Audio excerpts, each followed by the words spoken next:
La clase va a ser relativamente corta porque estamos recién armando lo que es la parte más sencilla, que es el trazo de carretera. Entonces, sí, primero voy a hacer el avance de la materia, luego voy a escuchar algunas dudas que puedan tener y hoy en la tarde igual continuamos con dudas respecto al proyecto. ¿Ok? Bueno, voy a compartirles la pizarrita virtual.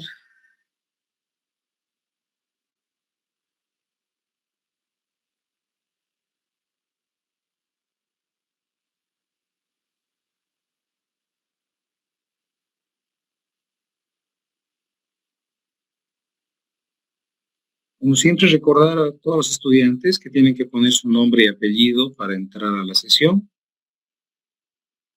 Vamos a dar igual unos minutitos más, que sigan entrando los que están un poco atrasados, pero debemos comenzar la materia.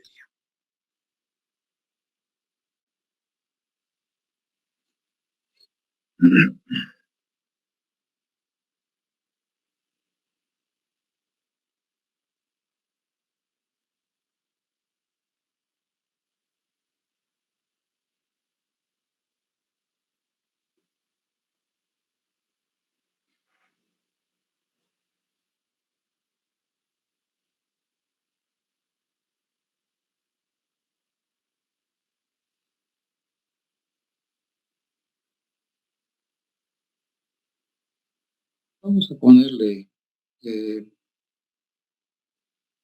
lo que pasa es que voy haciendo un capítulo de teoría, un capítulo de práctica, ¿verdad? Vamos imponiendo un poquito. La primera clase hicimos el capítulo 1, que era el trazo preliminar.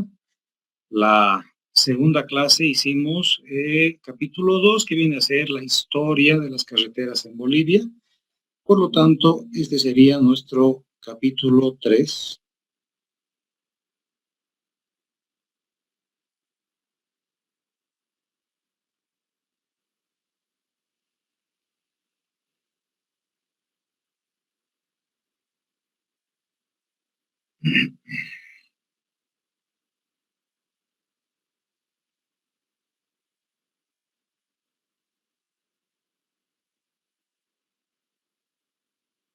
Muy bien.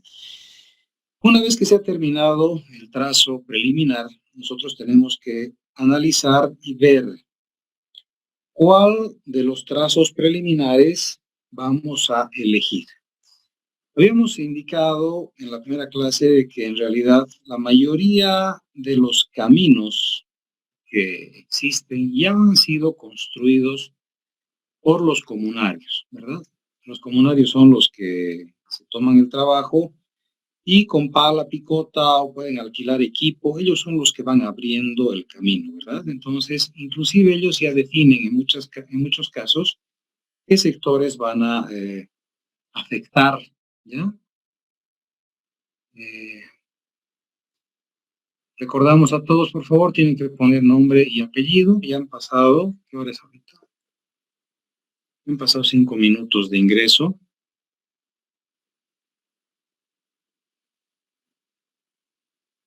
A ver, daremos un ratito más. Tenemos espacio todavía en nuestro Zoom. Siguen ingresando, pero bueno.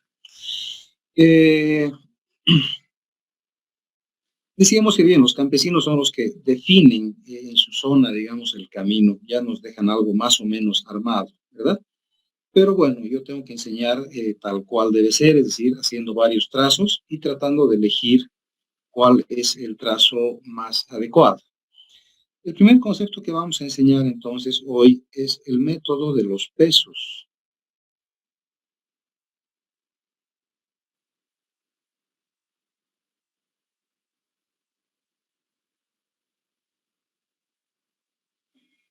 Y vamos a ir aclarando. Este es un método netamente teórico que cada carretera, lógicamente, tiene su propio criterio, su propio concepto en función al lugar, a la ubicación, etcétera, ¿no? A las características de la zona.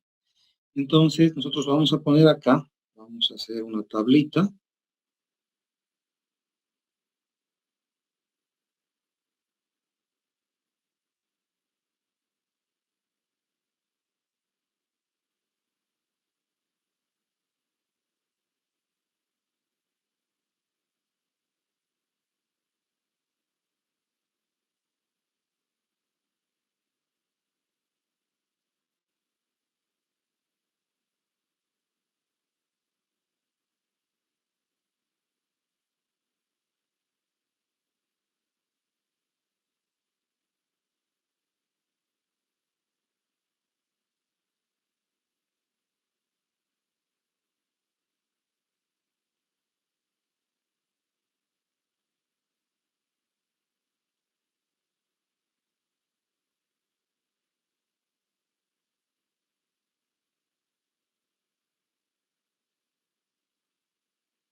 Muy bien.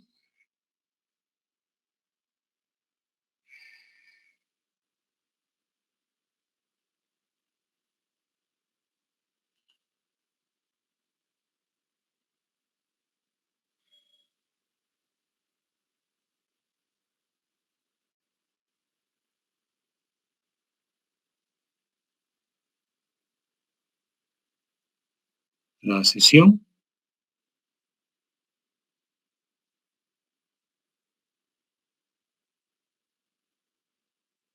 Y vamos a retirar a aquellos que no han puesto su nombre a la hora de ingresar.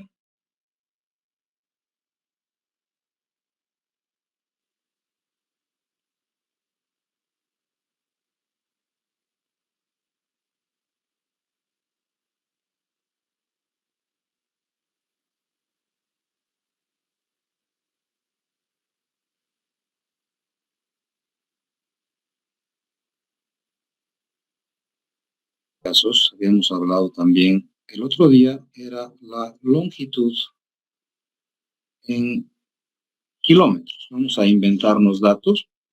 Por ejemplo, acá a la primera le vamos a poner 25, a la segunda le vamos a poner 15 y a la tercera le vamos a poner 38. ¿Ok?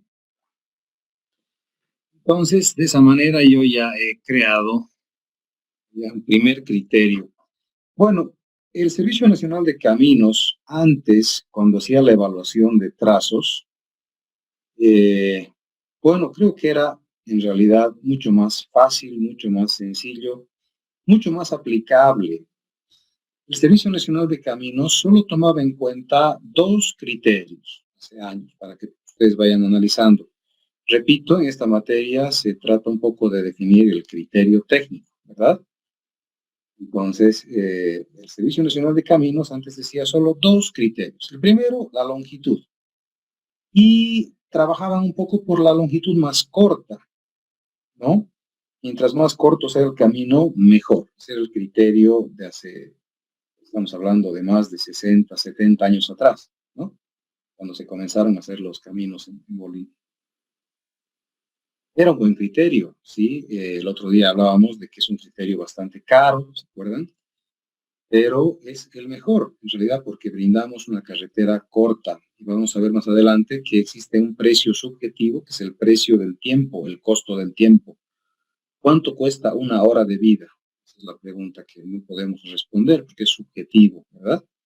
Pero, ¿qué preferimos nosotros? ¿Pasar esas 6 horas de vida en una flota o pasarlas, no sé, visitando a la familia? Entonces, si el viaje antes era de 12 horas, o con un camino largo sería de 12 horas, con un camino corto sería de 6, ¿verdad? Lo que decíamos a Sucre, antes tardábamos 12 horas llegando a Sucre, ahora tardamos 6. Entonces, esas 12 horas, bueno, han quedado divididas en 6 ahora, 6 de viaje, antes eran las 12 horas de viaje, pero ahora tenemos 6 horas con la familia.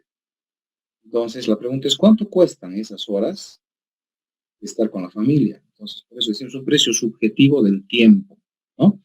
Un empresario que vaya a hacer negocios va a ganar 6 horas de hacer negocios y no de estar en la flota, ¿verdad? Bueno, ese es el concepto. Las empresas van a recibir 6 horas antes los insumos para sus productos y cuando salgan los productos los van a entregar 6 horas antes. Entonces, esos son los conceptos de tiempo. Pero bueno, decíamos que el Servicio Nacional de Caminos tenía solamente dos criterios. Criterio uno, la longitud, y el criterio dos, el tipo de terreno atravesado. Es decir, ellos hacían una clasificación de terreno atravesado, tenían unos formularios donde ponían la progresiva 0 más 000, por ejemplo, la progresiva 2 más 346 es un suelo A6 agrícola. Por ejemplo, estamos inventándonos un datito. Agrícola y propiedad del señor Pedro Fuentes. Pedro Fuentes, ¿ok? Entonces ellos hacían una clasificación así, presentaban unas planillas de clasificación de terreno atravesado. Perdón. Entonces, en base a esta clasificación de terreno atravesado, ellos iban analizando qué sectores eran más susceptibles. Aquí, por ejemplo, es un suelo agrícola y tiene propietario. Entonces íbamos a atravesar un terreno que tenía propietario, ¿verdad? Entonces el tema se iba complicando. Pero como les digo, el Servicio Nacional de Caminos tenía esos dos criterios básicos, ¿verdad? Actualmente alguien podría investigar tal vez cuál es el criterio de la ABC, ¿no? El ABC creo que no tiene este método de los pesos. Ese es un criterio que yo lo enseño para que ustedes puedan exponer mejor el criterio técnico a los beneficiarios, ¿no? Bueno, entonces, primer criterio es este. Entonces, comenzamos a poner valorcitos. Vamos a poner el mayor peso, en este caso, al más corto. Aquí le vamos a poner 2 y aquí le vamos a poner 1. ¿Ok? Bueno, el segundo caso vamos a poner la pendiente promedio.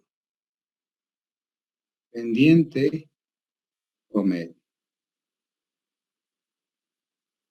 Lógicamente que la que tiene mayor longitud tendrá menor pendiente promedio, 3%. La siguiente será esta de acá, tal vez con un 5%, y esta de acá tal vez con un 16% en promedio. Imagínense, claro, estamos entrando al cerro mismo a cortar. Puede que esté exagerando con el valor, pero tal vez no. Como les digo, cada proyecto es diferente, ¿no? Entonces vamos a asignar igual los puntajes. Aquí le ponemos a la menor pendiente, lógicamente el mayor. Acá le ponemos 2 y aquí le ponemos 1. Bueno, de manera muy paradójica se han nivelado los puntajes. Cada uno tiene ahorita 4 puntos, ¿verdad? Y esto es porque la longitud compensa la pendiente. Así de clara es la cosa, ¿verdad? O sea, a mayores longitudes tenemos menores pendientes, lógicamente. Y a menores longitudes tendremos mayores pendientes, ¿no? Estoy hablando de la pendiente del terreno, es decir, voy a requerir mayor trabajo de equipo pesado, ¿no? En cambio, a menores pendientes, el trabajo de equipo pesado va a ser muy, muy pequeñito, ¿no? Bueno, vamos a poner acá, por ejemplo, ahora tipo de suelo.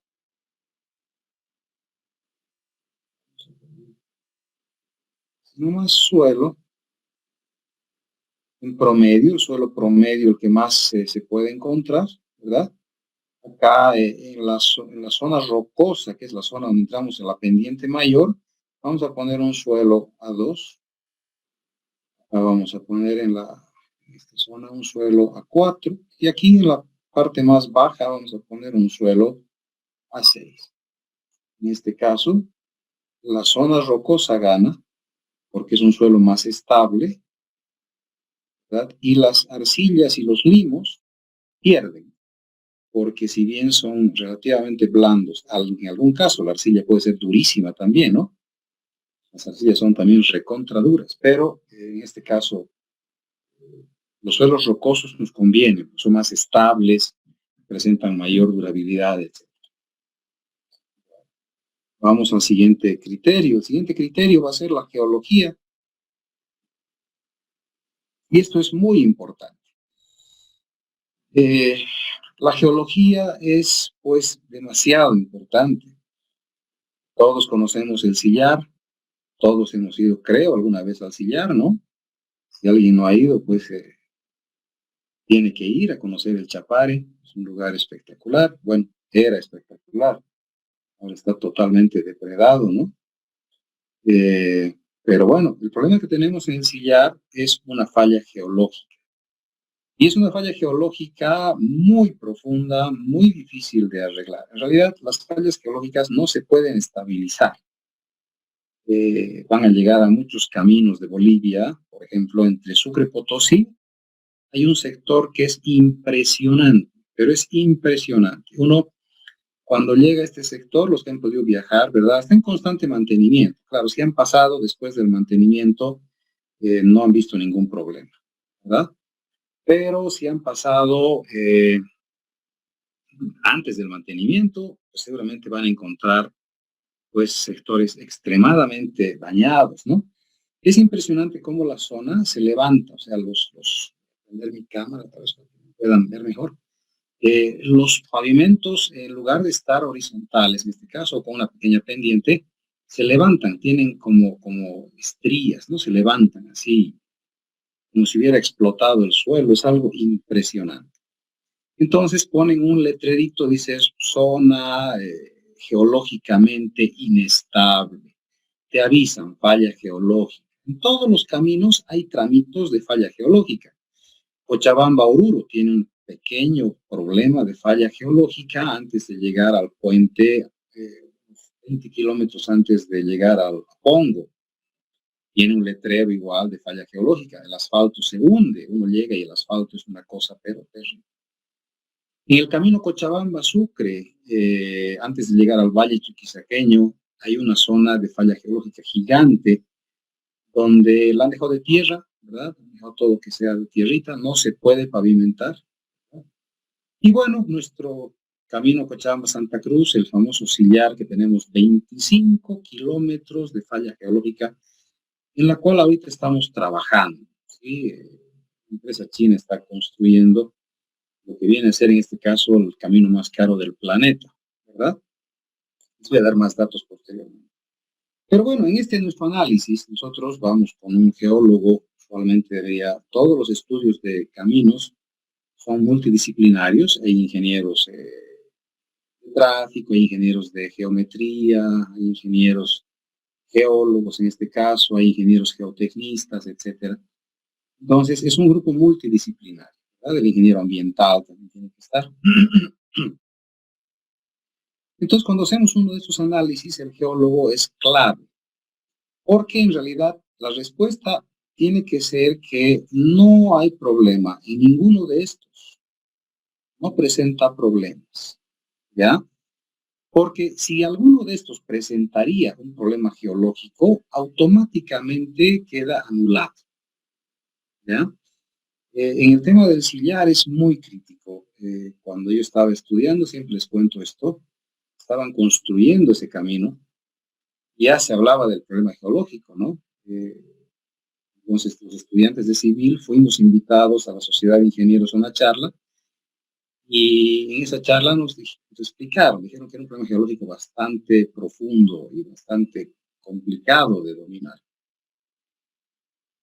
Eh, Nos invitaron a visitar y yo fui a enseñar.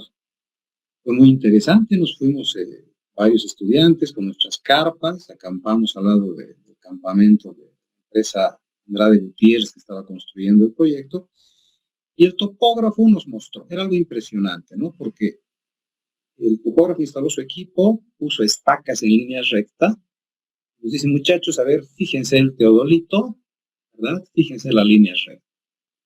Entonces miramos nosotros por teodolito y vemos justamente la línea de todas las estaquitas, una línea recta. Bueno, mañana en la mañana vamos a revisar y van a ver ustedes que en la noche este sector se ha movido.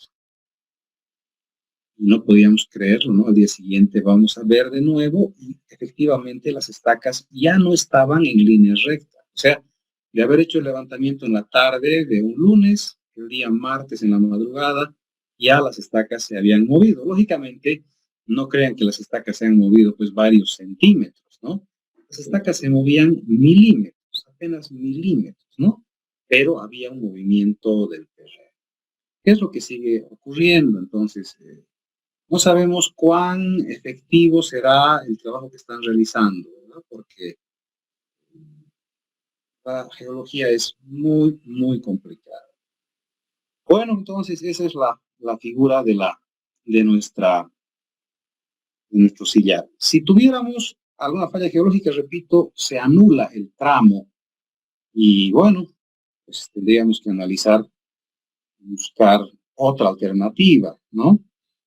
Por si acaso, en el tema del sillar, se contrató una empresa hace unos 8 años, si no me equivoco, tal vez menos, un contrato que era muy, muy bien pagado para que vean alternativas de solución y una de ellas planteaba ir al frente cambiar el trazo y llevarlo al cerro que está al frente para eludir la falla geológica.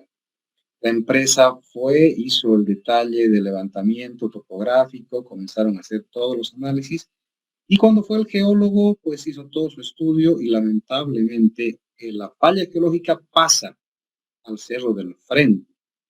Es por eso que nuestro proyecto no puede moverse, ¿ya? Bueno, cualquier cosa me interrumpe nomás, por favor. Puentes en metros.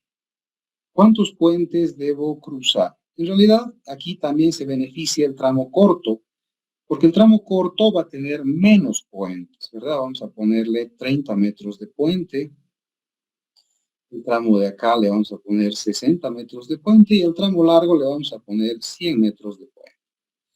¿Por qué tenemos más puentes en el tramo largo? Porque el tramo largo va serpenteando, ¿no? Va serpenteando. Entonces, como les decía, en un tramo tan cortito que es de Misque hasta Higueral, los que quieran ir a conocer Higueral, ¿verdad? Está pasando Tintín. Van a ver muchos letreros, llegan ustedes a Misque y hay un desvío que entra a Tintín. Y Tintín, que al menos cuando yo estaba trabajando allá, vendían las empanadas más ricas del planeta en la plaza principal de Tintín, unas empanadas con queso de cabra. Pero para llegar, repito, de Misque hasta Tintín, que está cerquita, perdón, hasta Higueral, ¿no? Higueral, que está detrás de Tintín, había que cruzar el río Misque 3 veces. Entonces, en un tramo cortito, fíjense, se cruzaba 3 veces, ¿no? O sea que esto es, hay que hacer los análisis para ver realmente cómo se pinta la situación. Bueno, acá entonces ponemos 3, acá ponemos 2, y aquí ponemos al revés, sí, está bien. Puentes. Otro concepto clave son las alcantarillas. ¿Sí? Las alcantarillas, en número, ¿cuántas alcantarillas tenemos? Es impresionante, a veces uno pensaría que no hay necesidad de muchas alcantarillas. En el tramo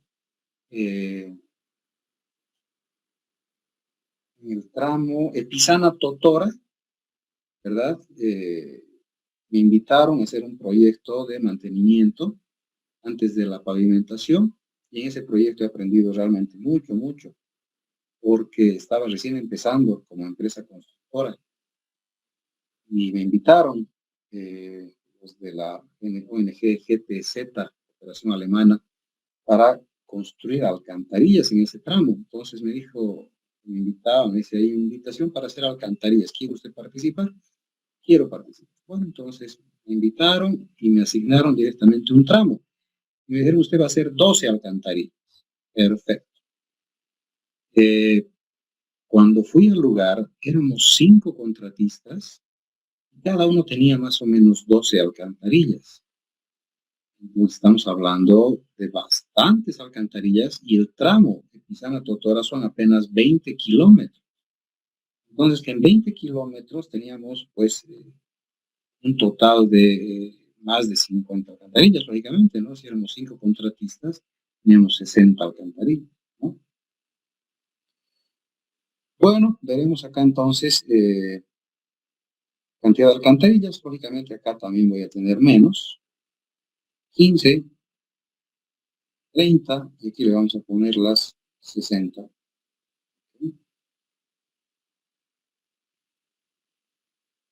3, 2. Ok. Bueno, otro concepto. Adelante, adelante, alguien prendió su micrófono. Pregunte nomás, sin miedo. Expropiaciones. Esta es la parte más dura. Expropiaciones. Esta es la parte más dura, la más difícil. Porque por donde pasa la carretera no puede pertenecerle a don Pedro Fuentes. Yo tengo que expropiarle su terreno. Tengo que pedirle a don Pedro Fuentes que haga una cesión amistosa, voluntaria, ¿no? Entonces, pues, lamentablemente en muchos proyectos tenemos que expropiar. Entonces ahí siempre ya queda el criterio del ingeniero, ¿no? No, lo que les recomiendo siempre es no dejarse llevar acá por la guía del dirigente. Los dirigentes de todos los pueblos tienen sus partidarios y sus opositores. En todos los pueblos se presenta ese tipo de situaciones, ¿no? Entonces, ¿qué es lo que va a decir el dirigente? El dirigente va a afectar más a su opositor, pues, ¿no? Para empezar, el dirigente quiere, en la mayoría de los casos, que la carretera o el camino que se está abriendo pase por la puerta de su casa, ¿no? Aunque tenga que ceder un poquito, pero sí de verdad le conviene en muchos casos que la carretera pase por la puerta de su casa, ¿sí? En muchos casos no, porque expropiamos 50 metros a la izquierda y 50 metros a la derecha del eje de la carretera, entonces estamos quitando mucho, mucho. Entonces, la idea es tratar de expropiar lo menos posible, tratar de dañar lo menos posible. Pues no se olviden que los terrenos que tienen son pequeños, de lo que era el latifundio después de la revolución del 52, ¿verdad? La reforma agraria, se han creado pues los minifundios, entonces los terrenos son pues chiquititos, ¿no? Entonces, expropiarle un tramo de 100 metros de ancho a alguien realmente es bastante, ¿ya? Pero bueno, vamos a asumir de que el tramo más corto, por ejemplo, no va a tener expropiaciones, vamos a ir cruzando cerro por una zona más agreste, más fea, entonces acá no presenta expropiaciones.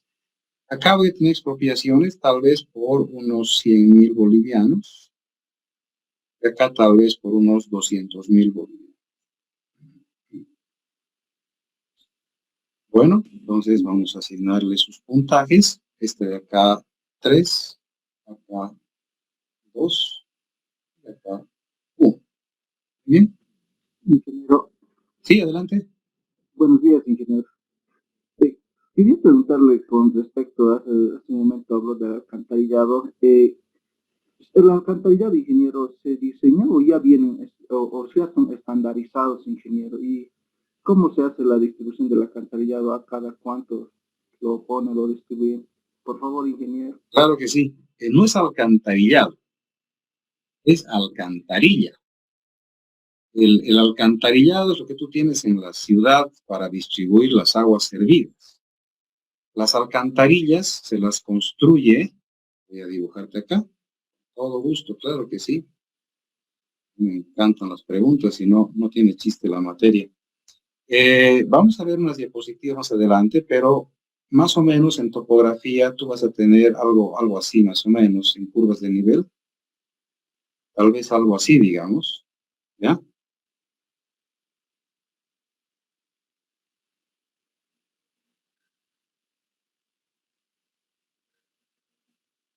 Algo así más o menos en curvas de nivel.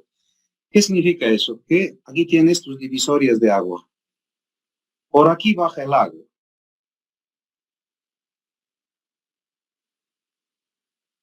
¿Ok? Por ahí va bajando. Entonces, si tu camino va a pasar por alguno de estos lugares, en cada uno de estos sectorcitos, ¿sí? Si el camino pasa, digamos, voy a dibujar groseramente, ¿ya? Pero para que se entienda, si el camino viene así, el camino está cruzando así, este es un análisis, pero claro, hay que hacer análisis de cuencas. Tú tienes que analizar cuánta agua de aporte vas a tener, tienes que tener tus curvas de nivel, tienes que tener tus cuencas dibujadas, etcétera.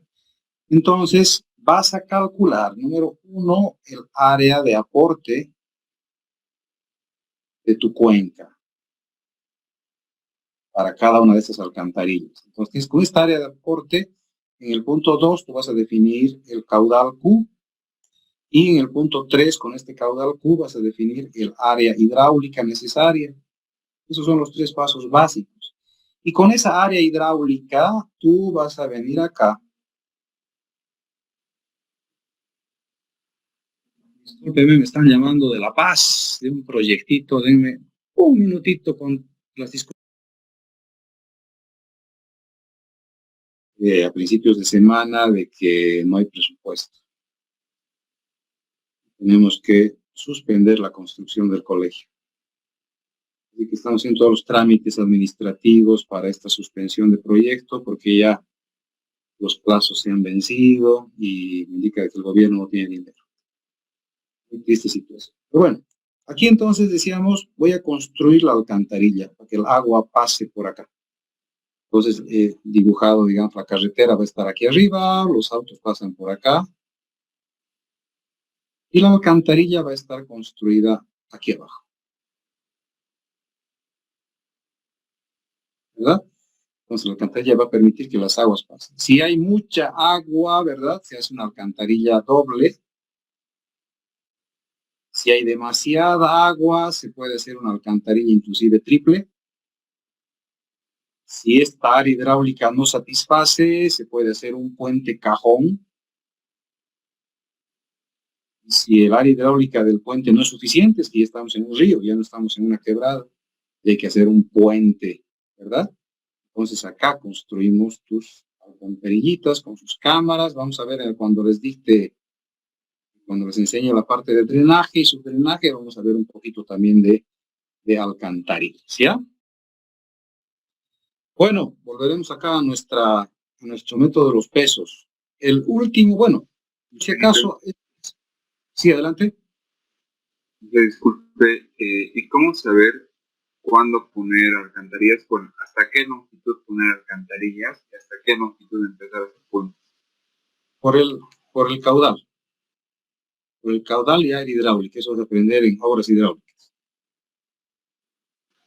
Ah, ya, entonces el caudal es el que me define si voy a utilizar tanto alcantarilla como puentes, ¿verdad? Efectivamente. ¿Hay algún caudal límite, ingeniero? Eso tienes que preguntarle a tu profesor de obras hidráulicas. Ah, ok. Está bien. Gracias. Bueno, entramos al último punto de mi análisis, que es el tema ambiental. Ingeniero. Sí, adelante, Elmer, dale.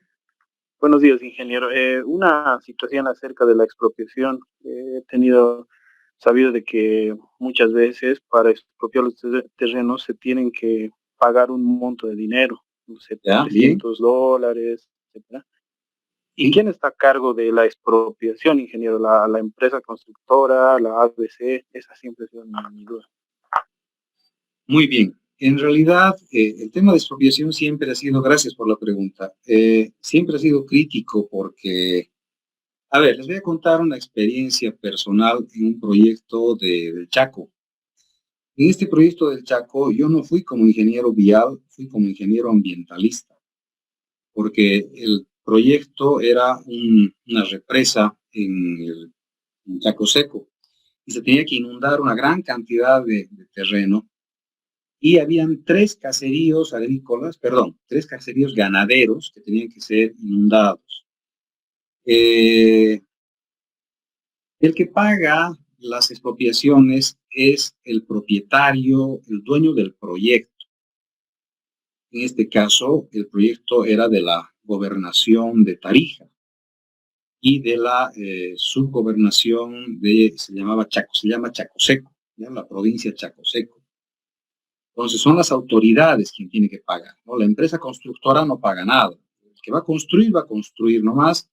El que diseña, pero al diseñar ya analiza el tema de la expropiación, ve, mide, avisa al propietario del proyecto y le dice, usted tiene que pagarle la expropiación a este señor de, por ejemplo, 5 hectáreas. A este otro señor le tiene que pagar, por ejemplo, 2 hectáreas. En camino, no es tanto, porque el camino corta, ¿verdad? En cambio, en el tema del Chaco Seco era más grave, porque teníamos que inundar todo el caserío ganadero, teníamos que sacar a la gente del lugar. En camino no los retira, salvo que su terreno sea muy chiquitito, ¿verdad? Pero, a ver, entonces, cuando hice mi estudio ambiental, En la parte ambiental entra la gente también. Entonces, lo que hice es poner de que la empresa constructora, bueno, en primera instancia, a ver, iremos por paso, estoy corriendo mucho, tengo que explicar con mucho cuidado esto. Primero, ¿quién paga? Paga el propietario del proyecto, ¿ok? Paso número 1. Número 2, ¿cuánto paga? Esa es la parte difícil. El pago muchas veces se lo hace analizando el precio catastral. Yo estoy ahorita con un proceso de expropiación en Trinidad. Para que tengas idea, en Trinidad, las tierras que son de mi familia, que están cerca del aeropuerto, que están expropiándonos, cuestan $75 el metro cuadrado. Pero el gobierno nos quiere pagar el precio catastral. El precio catastral es de 50 bolivianos el metro cuadrado. Muy bien, esa es la figura. El precio catastral no es igual al valor comercial. En el Chaco Seco, cuando yo hice este análisis, los caseríos eran pequeñitos. El más grande era de 4 hectáreas. Chiquitos, ¿verdad? Entonces, tengo otra pregunta muy buena de Cristian, gracias. En el Chaco Seco decíamos que el más grande terreno era de 4 hectáreas. ¿Cuánto cuesta la hectárea en Chaco Seco? Costaba $50. Es decir, a esa persona, si le vamos a expropiar, tendríamos que pagarle $200 y sacarla de su casa. Entonces, creo que eso no es justo, no es correcto. Una persona que vive tranquila, ¿verdad? Al final va a ceder su casa para generar una represa, ¿sí? Entonces, lo mínimo que puede hacer el gobierno es relocalizar a esas personas y llevarlas a otro lugar, o sea, de mejores o iguales características. No podemos botarlos a la calle porque los condenamos a la miseria, ¿verdad? Acá cuando se ha inundado Misicuni, yo he construido un colegio que está detrás de Misicuni. Se han construido pueblitos completos, se han hecho casas, se han hecho colegios, se han hecho salas de reuniones, salas de eventos, ¿verdad? O sea, para que estén cómodos, se les ha puesto luz, agua, todo a las comunidades, todo Misicuni, todo el pueblito, ¿verdad? Todito el pueblito se ha tenido que ir. Entonces, muchos han elegido irse al norte, otros al sur, etcétera. Se han construido varios pueblitos, se han relocalizado a las personas. Entonces, en Chaco Seco yo puse en mi informe de esos 3 caseríos que tenían que dotarles, antes de iniciar el proyecto, tenían que dotarles de terrenos de igual o mejor característica, ¿verdad? Y además, tenían que construirles sus viviendas. Se enojaron conmigo, lógicamente, las autoridades, porque mientras menos obligaciones tengan ellos, mejor, ¿verdad? Me reclamó el subprefecto de Chaco Seco. Yo los reñí, le dije, tú eres el dirigente de esta gente, ellos han votado por vos, te han elegido, tú eres su representante, tú tienes que pelear por ellos, ¿verdad? Entonces, al final, bueno, yo soy profesional, puse eso en mi informe y tengo entendido que se ha tenido que cumplir, porque esto es una ley, ¿verdad? O sea, todo lo que se haga en un estudio ambiental está dentro del marco de la ley 1373. Y les han tenido que pagar, los han relocalizado, les han construido sus casitas y todos han quedado felices, ¿ok? Entonces, ese es el paso número 1. Número 2, acá he tenido otro problema igual en otro pavimento, y era en la ciudad, estábamos pavimentando la zona sur, y había una casita que estaba salida, y la casita tenía que ser expropiada por la alcaldía, que tenían que pagar, le estaban entrando a juicio y demás. Los comunarios una noche han ido y la han demolido la casa. Los comunarios, con la gente adentro, ¿no? Comenzó a demoler la casa, imagínense el terror de los niños viendo cómo estaban tumbando su casa, o sea, qué cosa más terrible. Entonces hay que tratar de evitar ese tipo de situaciones, ¿verdad? O sea, hay que hablar, hay que dialogar. Y las empresas no hacen las expropiaciones, hacen los abogados. La empresa lo único que tiene que hacer, nosotros tenemos que ver como ingenieros, decimos el camino va a pasar por acá. Analizamos todas las posibilidades para tratar, repito, de afectar lo menos posible a la gente. Pero si no tengo otra opción, ¿verdad? Pues ni modo. Tengo que tratar de que se le afecte lo menos posible, ¿no? Y de ahí no hacemos nada más. De ahí se encargan los abogados. Acá la alcaldía, en la avenida que he construido, la avenida Pachacuti, si conocen, acá es una avenida que sale de o une más bien la circunvalación con la Simón López, ¿verdad? De cerca. Si van a visitar la avenida Pachacuti, van a encontrar que al final, llegando a la Simón López, hay 3 casas que están a media avenida. Están en juicio con la alcaldía hace ya 15 años. La alcaldía quiere pagar el valor catastral, que son creo 100 bolivianos el metro cuadrado, y los propietarios quieren cobrar $125 el metro cuadrado. Entonces están en juicio. Yo estoy en juicio también con las tierras del Beni, con el Estado. Hasta el día de hoy no se ha logrado nada y aparentemente todo se tranca porque el Estado no quiere pagar el valor comercial, ¿verdad? Entonces nosotros hemos pedido, se llama el justiprecio. ¿Qué es el justiprecio? No pagar ni el catastral, no pagar ni el comercial y llegar a un justo precio medio, ¿verdad? Creo que esa es la parte más razonable. Bueno, he explicado bastante. Tengo otra pregunta, gracias. Me pregunta Cristian, me dice, ¿cuándo se puede considerar badenes en vez de alcantarillas? Yo soy enemigo de los badenes, yo no enseño badenes. El badén, lo que pasa es que en Bolivia se construyen así los badenes. Si va el camino, se hace el badén aquí y el camino, ¿verdad? Así se construyen en Bolivia los badenes, muy peligrosos. Yo me he accidentado prácticamente en un badén. ¿Por qué razón? Porque el agua tapa esto, ¿verdad? Y resulta que con el tiempo va socavando, se va creando acá un hueco más grande. Entonces tú ves el badén y pensarías que está bien construido, pero resulta que es más profundo de lo que uno pensaba. Yo me he entrado a un badén, ¿verdad? Y consecuencias, por suerte, no muy graves. Soy enemigo de los badenes.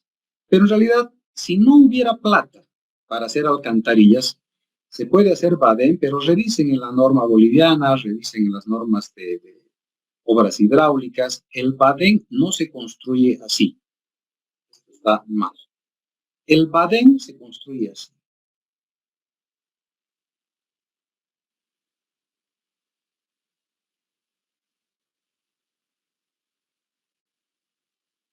Es decir, el badén es mucho más largo. Se le tiene que dar un gran desarrollo de longitud. En cambio, aquí en Bolivia lo que hacemos es darle profundidad, una altura H mayor, lo cual es incorrecto, ¿verdad? Entonces, revisen las normas de badenes, alguien podría investigar cuál sería la longitud y cuál es la altura real que puede tener este badén para diferentes caudales, ¿verdad? Entonces, sí, el agua puede pasar. Si se hace un bonito badén que no tenga mucha profundidad, esté construido de acuerdo a normas, ¿verdad? Que cumpla con la seguridad, que se le haga el mantenimiento para evitar que esto, porque el agua viene con piedras y esto comienza lógicamente a horadarse, a socavarse, a dañarse cada vez más profundo, ¿verdad? Pues para evitar que se vuelva algo peligroso, ¿verdad? Hay que hacer el mantenimiento. Entonces, revisen ustedes en las normas, ¿verdad? Yo no me gustan los badenes. En los proyectos que yo presento, no utilizo badenes jamás, ¿verdad? Porque los considero muy, muy peligrosos. Peor cuando estamos a veces saliendo de curvas, ¿no? O sea, si hay una recta y hay un badén en recta, pues podría ser pasable si no hay dinero.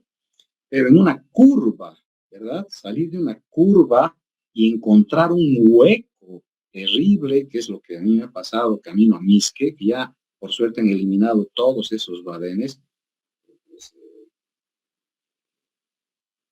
Es peligrosísimo, ¿no? Salir de una curva, encontrar un hueco profundo y tener que frenar. Entonces creo que esas cosas no corresponden. ¿Ya? Bueno, te respondí. La cosa es manejar las normas y manejar un badén que cumpla con el largo correspondiente. ¿Ya? Bueno, vámonos a terminar nuestro análisis acá. En el tema ambiental, igual vamos a colocar de que no presenta problemas, no presenta problemas y no presenta problemas. En realidad, justamente ayer estaba hablando, me han invitado a ir a Arampampa. Yo creo que voy a ir a Arampampa de aquí a unas 3 semanas, tal vez, ¿verdad? Este proyecto de Arampampa, quiero conocer el camino a Arampampa, quiero visitar Arampampa. Me han invitado ya hace muchos años, nunca he podido ir. Pero ¿por qué les estoy hablando de Arampampa ahorita? Cuando estaban construyendo Arampampa, el camino a Arampampa, entraba el tractor, cortaba, es lo que me contó el ingeniero Javier Caballero, que creo que es su docente en Puentes, ¿verdad? Él estaba de fiscal de obras, estaba supervisando una obra. Me dijo, visita Carlitos Arampampa, es impresionante, corta el tractor, ¿verdad? Y salen vasijas, salen, pues, hemos encontrado hasta chulpas, hemos encontrado flechitas, hemos encontrado de todo. Bueno, ellos han continuado el proyecto, dice, la mayoría de los ingenieros de la empresa que ha construido tienen sus casas, pues, vasijas de la época incaica, o de qué época será, pues no sabemos al final, pero han guardado vasijas, se han guardado flechitas, se han guardado recuerditos y demás. Bueno, eso no está permitido, no debería estar permitido. La parte ambiental no es solamente la fauna, la flora, la parte ambiental también es la gente, también es la parte de la arqueología, ¿verdad? Todo lo que está en el medio ambiente. Entonces, lógicamente que si han encontrado esas vasijas, esas cosas, tendrían que haber suspendido las obras, tienen que haber llamado a un grupo de arqueólogos que vayan, vean, hagan las exploraciones correspondientes, ¿verdad? Para poder rescatar parte de la historia antigua de nuestro país. Me refiero a historia o prehistoria posiblemente, ¿verdad? Entonces, bueno, esa es la parte ambiental, ¿no? Inclusive, con mucha tristeza vemos que hasta en Tiahuanaco se han entrado a hacer un camino, estaban rompiendo y han encontrado igual vasijas y ahí recién han parado, pero ya abrieron pues harto campo. Entonces, no cuidamos nuestro patrimonio ambiental, no tenemos un ente que se preocupe. En el tema ambiental per se, es decir, hablando de aceites, maltrato del suelo, etcétera, los ingenieros ambientalistas pues no quieren cumplir sus obligaciones. Yo hago servicio a las empresas como ingeniero ambientalista, ¿verdad? Me gusta hacer el servicio, pero muy pocas empresas me quieren contratar. Ellos quieren un ingeniero ambientalista que vaya los sábados y les firme su planilla de que han cumplido todos los procedimientos ambientales, firme, selle, te pagan y te vas a tu casa. En cambio, yo llego a la obra, ¿verdad? Y digo, a ver, bueno, muéstrame tus aceites, quiero ver tus basureros, muéstrame esto, muéstrame el otro. Ah, no, pues, si vos molestas, no te vamos a contratar. Entonces, muchas empresas no me quieren contratar, ¿no? Yo creo que algún rato, algún momento, el tema ambiental, pues, comenzará a ser un poco más respetado, ¿verdad? No se olviden que una gota de aceite, de cambio de aceite de camión, de tractor, entra al suelo y si llega a tocar el nivel freático, me contamina 1000 litros de agua. Una gota de aceite me contamina 1000 litros de agua. Y estamos viendo que en muchos casos agarran y hacen chorrear el aceite al suelo, ¿verdad? Vayan a ver muchos proyectos y ese suelo ya está contaminado y comienza a entrar, se llama la pluma de contaminación. Esa pluma de aceite pues comienza a penetrar.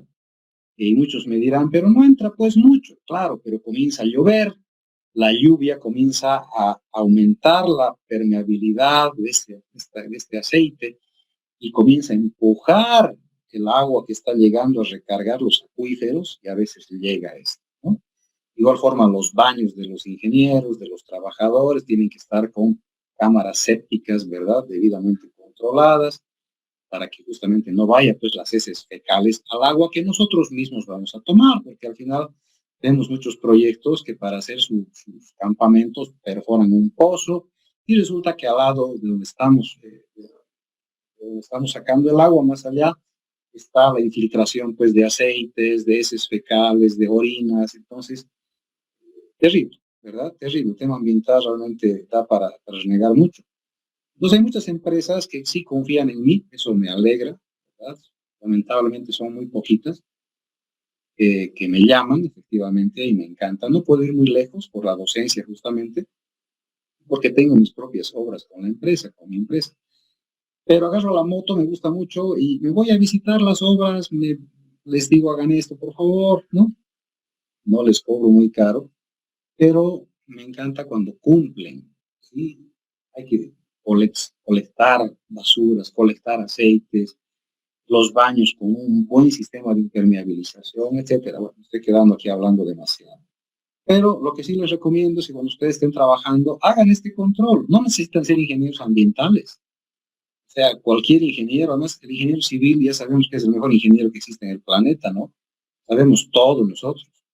Entonces, llevamos de todo un poco. Entonces, depende simplemente del criterio de cada uno de ustedes, ¿verdad? Para poder llevar adelante cualquier proyecto con corrección ambiental. Bueno, sumaremos. 2, 4, 6, 8, 10, 12. 1, 2, 3, 4, 5. 3 por 5, 15. 16. 1, 2, 3, 4, 5. Bueno, así ha quedado mi análisis. Este semestre, bueno, he puesto estos valores. Cada semestre me invento diferentes cosas, como se podrán imaginar, para no aburrirme también. Entonces, les repito, este análisis que se acaba de realizar no es limitativo, es orientativo. En muchos proyectos tal vez no tengan puentes, tal vez sí tengan más alcantarillas, tal vez no tengan expropiaciones. Entonces, hay que ir analizando cada proyecto con las cosas que tiene ese proyecto, ¿verdad? ¿Qué más? Bueno, puede ser que nosotros expongamos esto a los beneficiarios y les digamos, en realidad, la carretera, el camino, ¿verdad? Ganador acá, con mayor peso, es este de acá. La alternativa 2 es la ganadora, ¿verdad? Tiene el mayor peso en este caso, ¿ya? A veces se hace al revés también. Creo que en el texto está al revés. El que tiene el menor peso es el que gana, pero no importa. La cosa es que analicemos con criterio.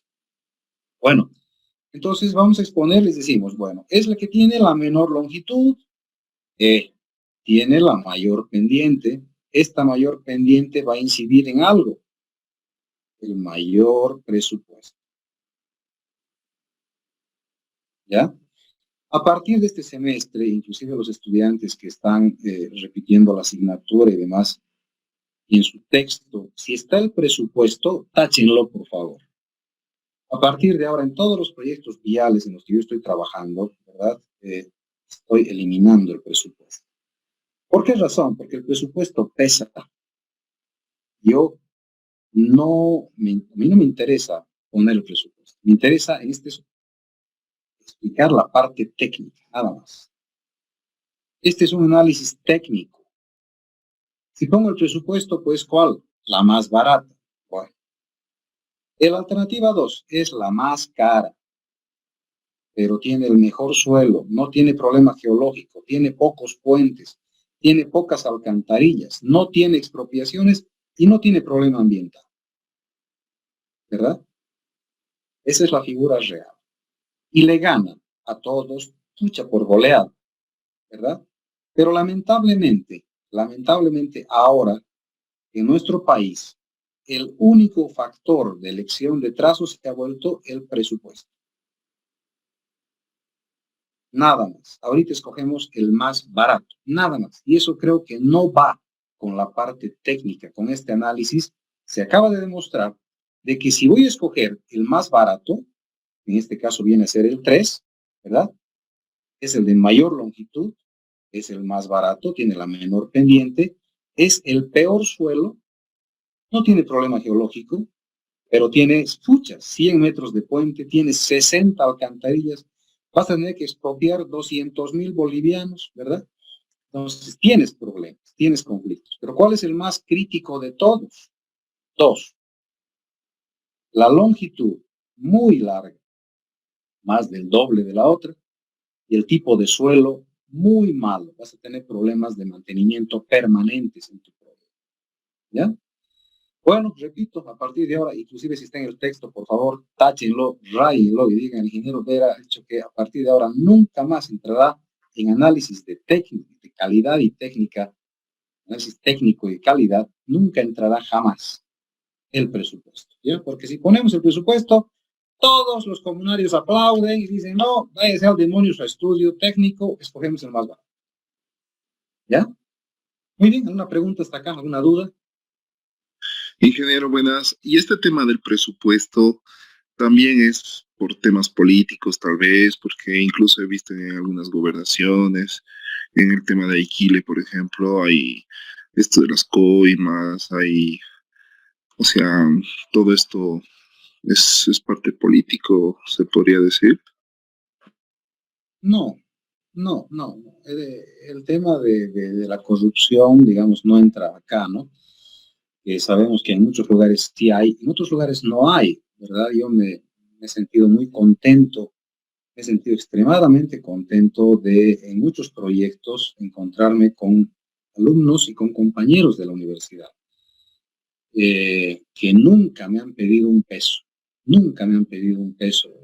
En realidad, hay gente muy corrupta como hay gente muy honesta y eso es muy bueno. Yo espero que siempre doy el mensaje de que los ingenieros ganamos bien, los ingenieros ganamos bien. O sea, el sueldo que van a ganar ustedes, ya sea como proyectistas, como supervisores, como directores de obra, como residentes de obra, ¿verdad? Son sueldos muy buenos. Van a tener prestaciones de alimentación, transporte, cosas que en otras fábricas, en otras empresas o en otras profesiones no tienen, ¿verdad? Entonces, no necesitamos robar. La corrupción es robo directo, ¿verdad? Entonces, ese es el mensaje que siempre les doy. Por eso me alegra mucho cuando veo algunos ingenieros que han sido mis estudiantes, ¿verdad? Y algunos que tal vez yo no los reconozca porque pues, cada semestre tenemos más de 150, pero sí me reconocen a mí, ¿verdad? Entonces voy a la obra, a un municipio, mis ingenieros, ¿se acuerdan usted de mí? Y yo les digo, puche, discúlpame, pero no. Yo he egresado en 2014. Qué alegría, qué gusto verte, ¿no? O sea, que te acuerdes de tu profesor. Y más gusto todavía ver que sus obras son buenas y mayor el gusto viendo que sea un subalcalde o sea un técnico honesto, ¿verdad? Entonces, no está aquí, agradezco siempre las preguntas, el tema de la corrupción no entra en esto de acá, pero el presupuesto, cuando yo fui, creo que ya les contesto en la presentación de la materia, pero bueno, lo repito, con el gobernador Canelas tuve un encuentro muy, no es Canelas, pues, Novillo, perdón, con el doctor Novillo. Mis respetos para el doctor Novillo, ¿cómo podía aguantar una asamblea, verdad? Que parecía el kinder. Cuando tú vas al kinder, ¿han ido al kinder alguna vez? Ven a los chiquitos jugando, todos gritan, ¿no? Todos están gritando. Cuando entré a la asamblea para hablar de unos proyectos, justamente el que creo que les conté en la clase anterior, para hacer por etapas, ¿verdad? Todo el mundo gritaba. Entonces yo lo que hablé, les dije, bueno, todos tienen mucha plata, cuando me cedieron la palabra, les dije, todos tienen mucha plata, ¿por qué no hacen algo? Tienen municipios pobres que no tienen platita, ¿por qué no hacemos y les prestamos una gestión? ¿Verdad? Alguien que tenga mucho dinero que le preste un poquitito a este que no tiene plata, ¿no? Con esa platita que haga su carretera por etapas. Tenemos el camino que cuesta 5 millones y ellos tienen un presupuesto ahorita de 1.800.000. Entonces, quisiéramos que nos presten los municipios más acaudalados, ¿no ve? El saldo y se les va a devolver en las siguientes gestiones.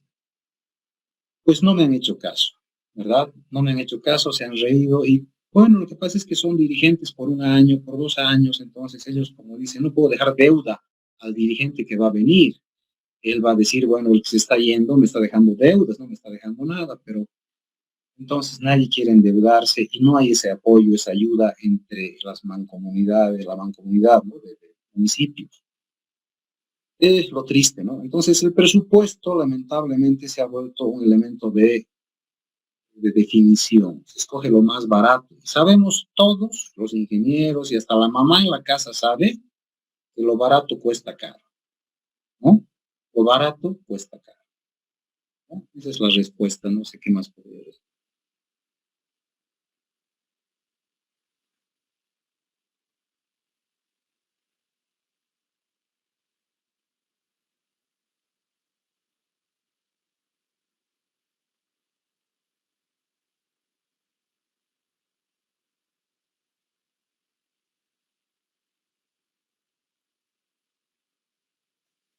Bueno, digamos que hemos escogido un trazo, ¿verdad? Cualquiera de los trazos, ya lo hemos escogido. Aquí teníamos nuestras curvitas de nivel, más o menos así, digamos. Aquí teníamos el pueblito A, o si quieren el pueblito origen, y aquí teníamos el pueblito destino. Entonces, el trazo que habíamos elegido nosotros era más o menos algo así. Habíamos hecho una partida hasta acá, habíamos cerrado un punto aquí, luego habíamos ido aquí, aquí, aquí, aquí, exagerando la figura, aquí, y habíamos llegado al punto. Entonces, este es mi trazo preliminar elegido. Cada uno de ustedes con sus auxiliares van a elegir un trazo que no sea tal vez el más sencillo, porque no les va a permitir disfrutar con el diseño de las curvas, disfrutar con diseño de movimiento de tierras, que es lo que se tiene que hacer, ¿verdad? Entonces, este es mi trazo preliminar, elegido, ¿no? ¿Cuántos puntos de inflexión tiene? Aquí tenemos 1, 2, 3, 4, 5, 6. Este podría contarse tal vez como 7, tal vez un poquitito. Entonces, el trazo preliminar tiene 7 puntos de inflexión. Bueno, voy a hacer el trazo definitivo ahora. Vamos a hacer con color guindo. Entonces, ¿qué puedo hacer yo para mejorar este trazo? Puedo decir que salgo de acá y lo llevo directo hasta acá, eliminando uno de los puntos de inflexión. Y aquí tengo el PI número 1. De aquí podría tratar de ir aquí. Es lo que preguntaba en la anterior clase su compañera, ¿verdad? Y estamos solucionando. Y de aquí me voy directo hasta acá. Tengo el PI 2. Entonces mi trazo definitivo ya tiene 2 puntos de inflexión. Es reducido. De tener 7 puntos de inflexión, es reducido a 2. Bueno, ¿cuál es la figura? No alejarse demasiado del trazo preliminar, si no, no tendría sentido haber hecho un trazo preliminar, ¿verdad? El trazo preliminar me marca una línea que se llama línea pelo a tierra. Pelo a tierra, ese es el trazo preliminar, la línea pelo a tierra. ¿Por qué se llama pelo a tierra? Porque teóricamente esta línea que he hecho con el compás cumple con el 9%, ¿verdad? Es decir, no necesita casi movimiento de tierras. Si cumple con la pendiente, pues no hay que hacer nada, solo hay que ir a cortar un poquitito el pelito, ¿no? Pelo a tierra, ¿sí? Como rasurar la barbita, ¡zas!, ¿no? Dejarla rectita y listo. O sea, eso sería hacer con el 9%. Pero ahora, este es mi trazo definitivo. Este trazo se está alejando un poquito. No debe alejarse mucho. Pero este trazo sí va a requerir ya que entremos con el tractor, sobre todo en algunos lugares como este, donde me estoy alejando un poquitito más del trazo preliminar. Si estoy cerquita al trazo preliminar, pues mejor. Y no es tampoco absolutamente obligatorio. A veces mis estudiantes me preguntan y me dicen, ingeniero, he tratado de eliminar PIs, pero no puedo.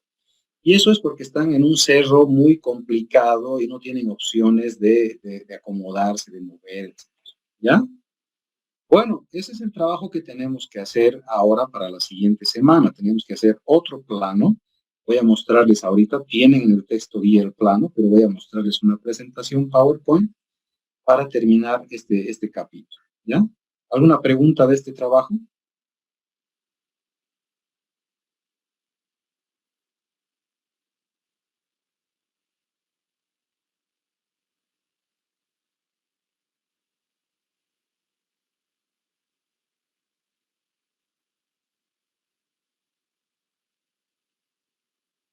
Bueno, hasta aquí habíamos avanzado en la clase anterior, que era el trazo preliminar, ¿no? Ahora vamos a ir apuntando a la línea definitiva. Dice reducción de los puntos de inflexión. ¿verdad? Que es lo que acabamos de explicar. Y aquí vemos algo muy interesante. En este planito veo lo que acabo yo de dibujar, ¿no? Lo que acabo de dibujar. Aquí tenemos la línea pelo a tierra, que es la que era realizada con el compás, es esa de ahí.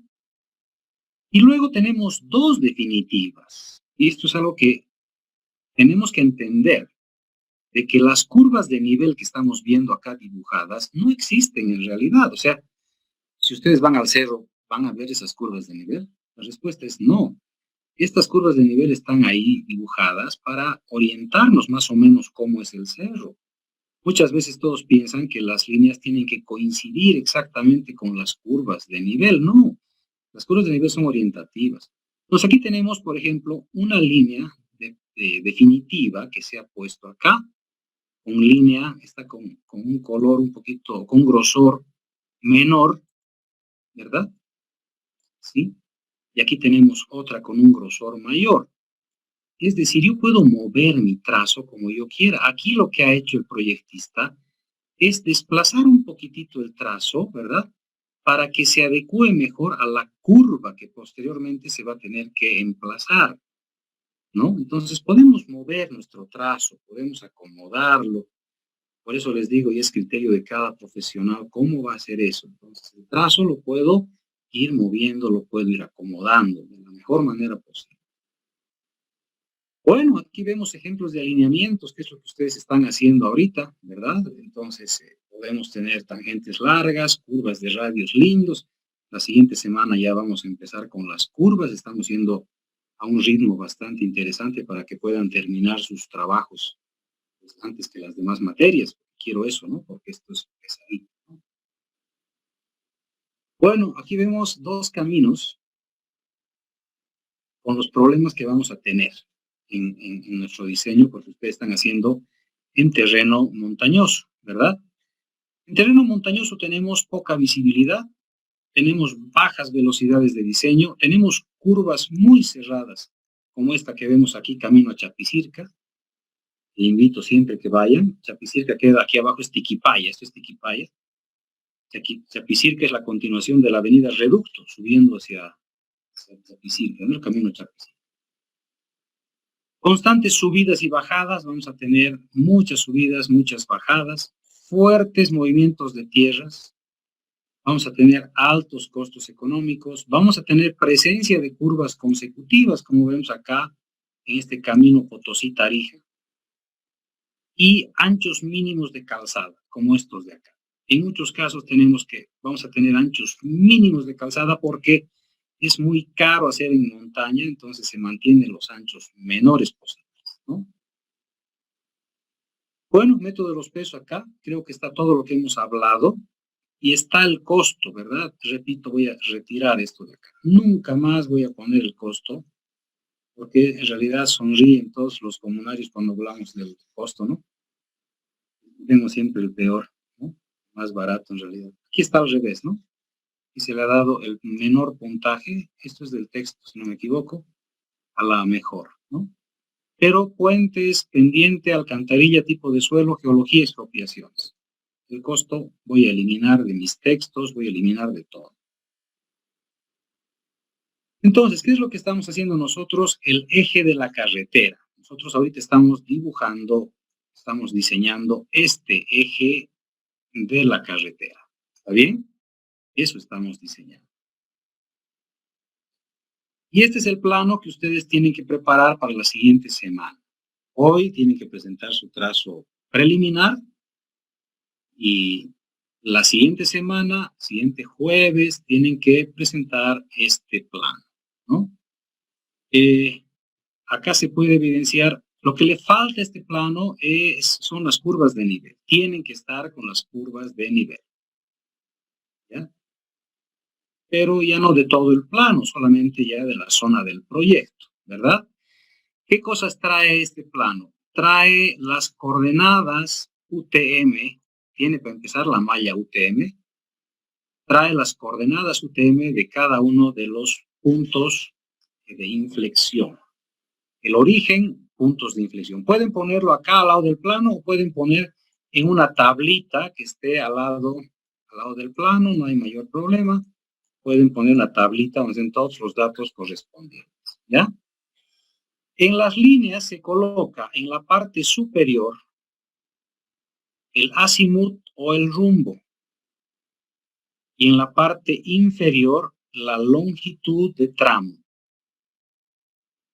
¿Ya? Por ejemplo, acá se tiene un azimut de, si no me equivoco, norte dice 81 grados 15-10 este, longitud 200 metros. Acá tenemos el otro, norte 25 34 15 este y abajo longitud 150 metros. ¿Ok? Entonces, este es el plano de trazo definitivo. ¿Cuáles son los principios del trazado planimétrico? Disponer la mayor cantidad posible de rectas. No disponer tramos rectos de más de 10 kilómetros. Esto, bueno, ustedes no van a tener, ¿no? Pero en caminos muy largos se recomienda para evitar el cansancio, ¿no? Evitar trazados contiguos a vías férreas, ¿sí? Tratar de evitar esto.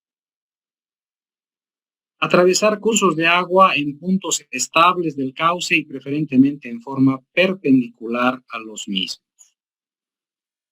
Cruzar vías férreas preferentemente a distinto nivel o a nivel en forma normal, nunca inferior a los 60 grados. Distancia de visibilidad debe ser mayor a la distancia de detención en todo el camino. Bueno, tenemos un capítulo específico solo de distancias de visibilidad. Y vamos a ver que esto no se puede lograr. Al menos en carreteras de montaña, yo no voy a poder lograr que todo el camino tenga visibilidad. No lo voy a poder lograr.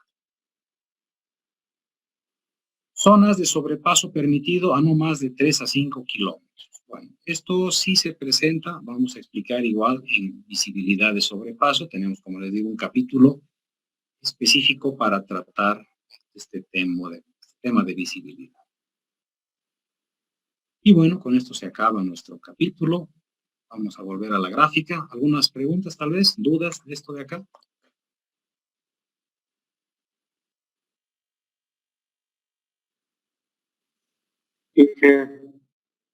Buen día. Una pregunta. Al eliminar los puntos de inflexión, estamos uniendo, por ejemplo, dos puntos unión o B en su dibujito. Sí. ¿Cómo estamos garantizando que la pendiente sea menor a 12%, que sea igual a 9%? Con el tractor. Cuando hagas tu perfil longitudinal, ahí se va a notar la figura, o sea, a ver, bueno, cuando hagas tu dibujo, cuando hagas el diseño altimétrico se va a notar. Si has hecho el trazado cercano a tu trazo preliminar sin alejarte mucho, ¿verdad? Vas a tener un proyecto que sea más o menos un terreno que vaya así, ¿verdad? Este va a ser tu trazo de terreno. Esa es la parte que hacemos después del primer parcial. Esto es igual que en topografía, ¿no ve? Este es el terreno natural. ¿Sí? Entonces, tú no vas a tener acá la pendiente. Por ejemplo, en este sector puedes tener una pendiente, acá tal vez tengas 7%. Acá tu bajada, digamos, está con 8%. No puedo dibujar mucho acá, el mouse no me ayuda. Quise comprar esos mouse de lapicito, pero habían sido un fraude. Y tengo 8%. Pero acá tienes, por ejemplo, 20%. ¿Por qué tienes 20%? Porque no has tenido otra opción. Para mejorar tu trazo has tenido que cortar. Ahí tienes 20%. Aquí bajas con menos 15%. ¿Verdad? Así está tu terreno ahorita. Pero bueno, estoy adelantando lo que les voy a enseñar después del primer parcial, ¿no ve? No es un adelantito nada más. Cuando hagas tu diseño, esto sube a 7%, igualito una maravilla, se mantiene a 7%. Esto baja a 8%, una maravilla, se mantiene nomás a 8%. Pero de aquí ya, en este puntito, bajas acá. Y de aquí jalas así, y esto ya está a 12%. Es tu pendiente máxima, y de aquí bajas igual hasta este punto de acá, con menos 12%. ¿Qué va a ocurrir? Todito esto de acá tienes que cortar con el tractor. ¿Ok? Esa es la respuesta. Ok, gracias.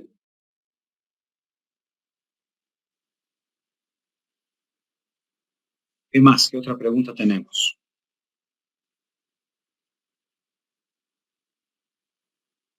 Quique, buenos días.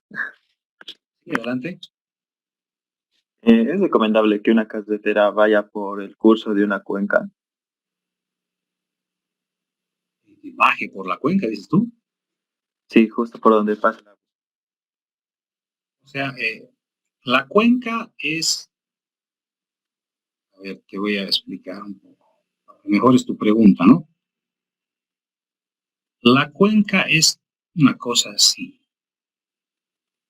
Una cosa gigante de varias hectáreas. Esa es la cuenca. Ah, ya, o sea, por donde pasa el agua, donde fluye el agua, bajando un cerro. El agua va a bajar por acá y aquí vas a tener una hoja de árbol, ¿no ves? Una planta. Aquí tienes las líneas. Claro, o sea, ese es el cerro. Muchas veces tú vas a tener que cortar esto con tu camino, o sea, no te queda otro y por eso tienes que hacer las quebradas. O sea, vas a tener quebradas ahí y vas a tener que construir obras hidráulicas, ¿no? Entonces sí, vas a tener que cortar, digamos, el camino, tal vez, repito, tu camino tal vez pasa así, corta la cuenca por la mitad, puede pasar tu camino a través de la cuenca, claro, y aquí vas a tener que hacer una obra hidráulica, porque esto de acá se sigue controlando, ¿no? Y por debajo del camino, lo que pasa es que esto se va a modificar, o sea, cuando hacemos un camino y cortamos el cerro, estamos modificando toda la estructura. Tu cerro antes venía así, tu cerro era eso. Ahora, ¿qué estás haciendo tú? Estás modificando la hidráulica del río. El agua bajaba por acá, una maravilla, ¿verdad? Pero ahora tú vas a construir acá un camino. Sí, más o menos. ¿Verdad? Vas a cortar todito esto de acá y aquí vas a hacer una cuneta. Entonces, todo el agua que baje ahora va a bajar hasta esta cuneta. Ya no va a llegar acá. Ya no va a llegar acá.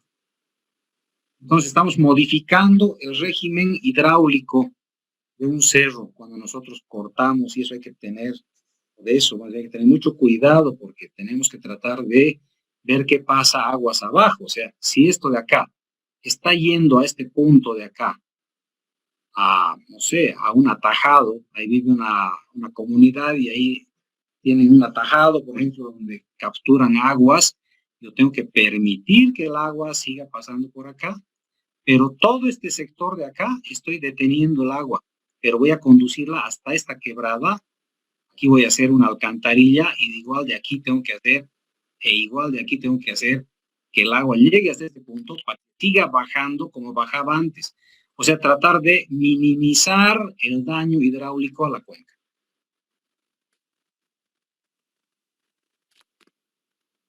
Ok, Inge, pero a ver, si pasara por una de esas líneas donde fluye el agua en la cuenca, Sí, va a ¿se pasar. podría hacer la carretera? Si tu carretera pasa por aquí, a ver, vamos a ir con Rolito. Se puede, claro que sí. La carretera puede pasar por cualquier lado. Tú dices por acá, aquí está pasando así la carretera. ¿Eso dices? No, justo sobre la línea amarilla. Por eso, ha pasado por esta línea, puede pasar por esta de aquí, puede pasar por esta de aquí, puede pasar por aquí abajo. La carretera puede pasar por cualquier lugar. Claro, y tú tienes que Ah, hacer ok. obras hidráulicas de captación de aguas, de deposición de aguas. Vamos a ir viendo eso cuando hagamos el capítulo de drenajes. Claro que sí, se puede. Ok, Inge, gracias. Listo, jóvenes. Les agradezco su presencia como siempre. Esta tarde nos vemos a las 15:45.